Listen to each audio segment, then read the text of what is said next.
Hey everyone, welcome. This is episode 22 of Warikoo Wednesdays.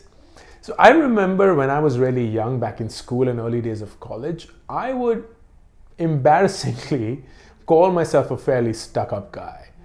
I had these set notions of what was right and what was wrong, to the extent that I had this moral compass to evaluate. And it's embarrassing to admit this in public. I felt that people who smoke are bad, people who drink are bad, people who party are bad people, people who don't study enough are bad people, people who while away their time watching television or just gossiping are fundamentally bad people. And I'm not proud of what I felt back then, but I do remember that there were several decisions that I used to take in that time and era, which were not necessarily about being right or wrong, at least not in hindsight, but they were somehow all about forcing my construct or my definition of who I was into my actions.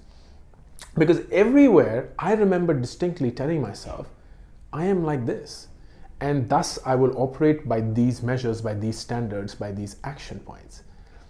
And it's only now that I realize that I genuinely don't know who I am. I'm still trying to figure it out, and every single day I learn something new about myself, about my behavior, about what I could change or what I should do more of. And it's just crazy how many people, particularly early on in their lives, succumb to that definition of who they think they are and just stick to it. They don't want to change. And the fact is that the most dangerous people in this world are people who are unwilling to change. The most dangerous people in this world are people who want to sit and not change anything about themselves or their circumstance. So I was at IIT Guwahati this weekend speaking to students of this lovely campus, and I told them, if there's just one thing that I wish I knew when I was young, and I'm thus sharing it with you so that you can hopefully draw some learning from it, it's the fact that early on in your life, do not think that you figured yourself out. In fact, try and do something that challenges you, scares you, surprises you every single day. I love this mantra, which is not about doing everything or something every day that scares you, but do something every day that surprises you. Like you didn't expect it from yourself. It could be something very fundamental, reading a book if you're a non-reader, or approaching someone that you never would have approached in real life, or approaching someone that you always wanted to approach but you were shy for some reason, singing in public, writing an email to someone, jumping off the cliff. Do whatever it is that you thought you were not capable of doing, or you thought that that was not your personality, but you end up doing it because it just helps you discover a completely new you. It helps you discover a new side of you. It helps you discover a new aspect or a new reaction of you.